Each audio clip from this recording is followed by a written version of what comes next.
un día más a nuestro y también a vuestro podcast semanal. Como bien sabéis, Nimu es un podcast biográfico donde cada semana hablamos de un personaje histórico. En el podcast de la semana pasada hablamos de Francisco Giner de los Ríos. Si no lo habéis escuchado, ya sabéis lo que tenéis que hacer. Pero antes, hoy dedicaremos nuestro podcast a María de Maeztu, una mujer influyente en la pedagogía social en su época y en la actual. Pero antes de empezar, como siempre, vamos a realizar la ronda de presentaciones. Tenemos a Unai Eza, Hola. Virginia Fernández, Hola. Miriam Fresneda, Natalia Ferrer hola. y una servidora, Marta Brime. Empecemos.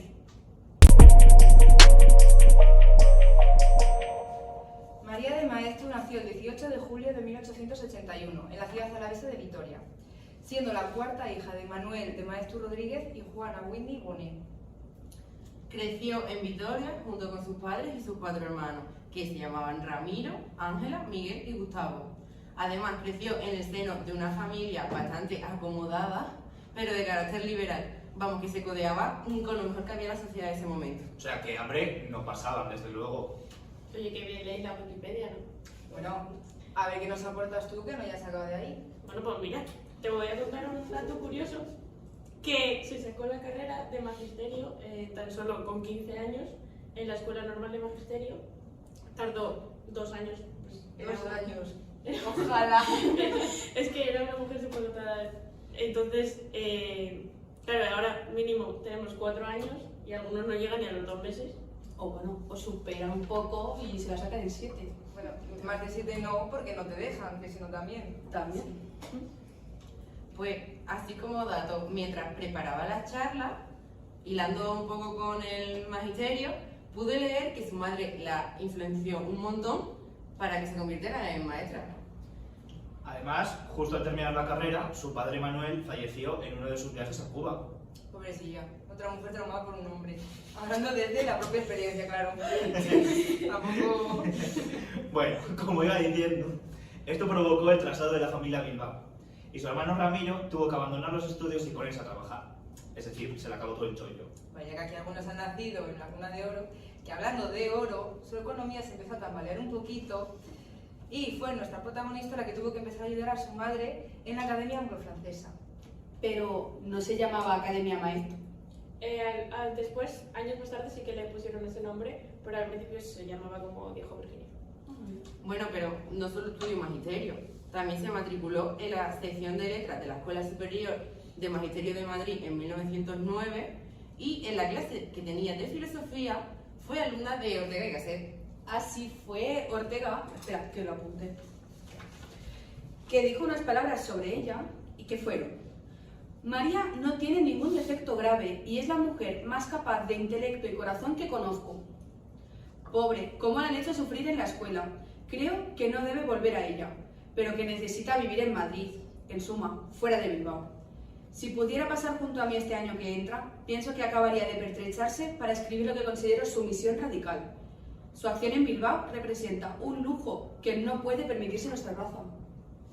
Joder, qué guay que una persona tan importante como Ortega y Gasset dijese esas palabras sobre nuestra protagonista.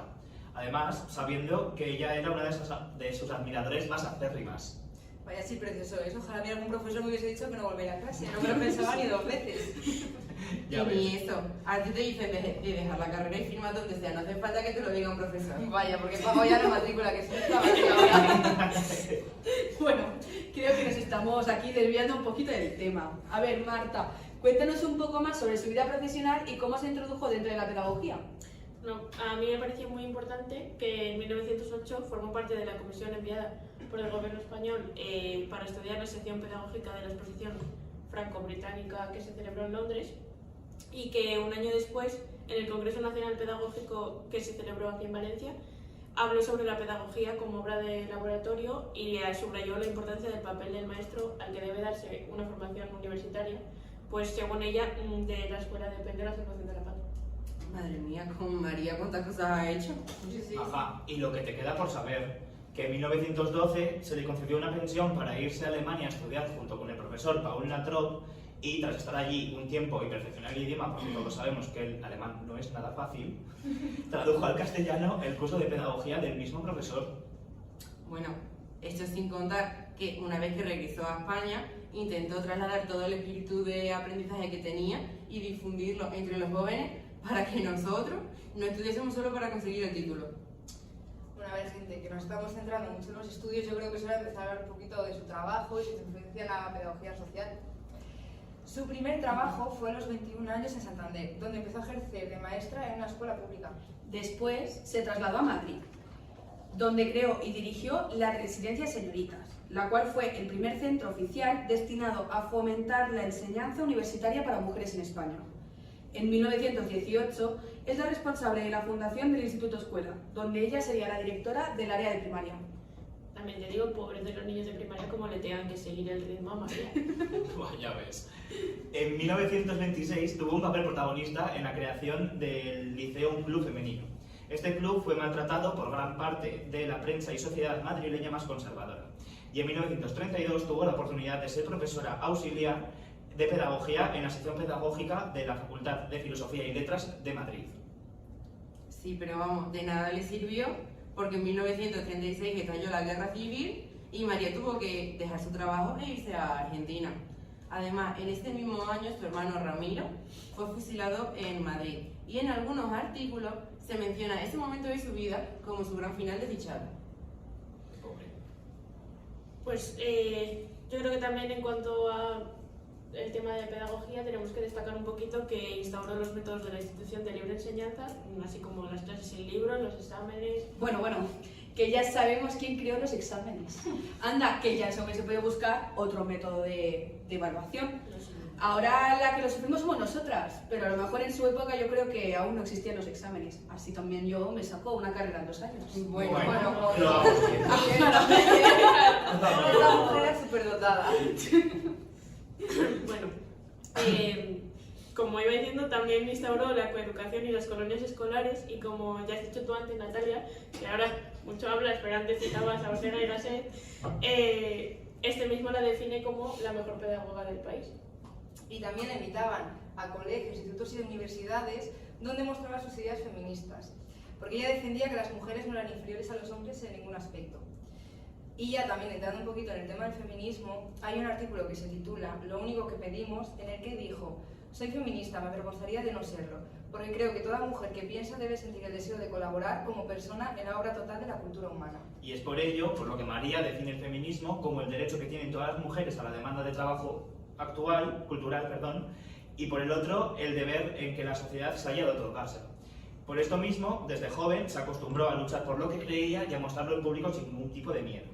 Centró sus esfuerzos fundamentalmente en la educación de la mujer y en el acceso a todas las profesiones. Ya que gracias a ella también estamos aquí, Desde luego. en parte. Pues sí. Además, también denuncia a quienes se burlan de las sufragistas. Que no solo son hombres, para variar. Claro, sino también muchas mujeres temerosas de perder ese amparo masculino y de verse abocadas en un mercado de trabajo muy competitivo. Y dijo así: el mayor obstáculo que se ofrece al feminismo no solo lo presentan los hombres, sino también las mujeres, aquellas que la emancipación económica puede suponer como la esclavitud.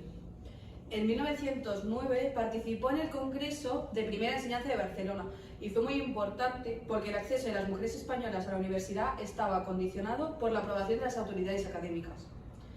Por eso, uno de los fines esenciales de las asociaciones que pertenecían dentro de la Federación Internacional de Mujeres, como por ejemplo la Residencia Señoritas que hemos hablado antes, era la de fomentar el intercambio de estudiantes entre los distintos países. También en 1926 María promueve junto a un grupo de mujeres una asociación o círculo de reunión conocido como el Liceo Un Club Femenino, que ha mencionado antes Unai, con la finalidad de defender los intereses morales y materiales de la mujer, admitiendo, encauzando y desarrollando todas aquellas iniciativas y actividades de índole exclusivamente económico, benéfico, artístico, científico, literario, etc. Pero chicas, una pregunta. ¿No era ahí donde autores como Ortega Gasset, Juan Ramón Jiménez o Martínez Sierra presentaban sus obras? Sí. Y fue en 1927 cuando Primo de Rivera la designa a María y a otras 12 mujeres para formar parte de la Asamblea Nacional. Y esta, pues obviamente lo acepta porque lo consideraba el primer paso en la afirmación de los derechos políticos de la mujer española, porque en ese momento pues, no tenía ni derecho. Bueno, para finalizar, creo que solamente hay que mencionar que María de Maeztu falleció en Mar del Plata a los 66 años Qué joven. y, como un dato bastante curioso, su cadáver fue repatriado al mausoleo familiar en Estella. Sí, sí, al lado de mi pueblo. Además, no me extraña que muriese con todas las cosas que hizo. Bueno, yo creo que ya está. Hasta aquí el podcast de esta semana con nuestra protagonista, María de Maeztu. Nos vemos la semana que viene para hablar de Ramón Ruiz Amado. Se despide Nimu.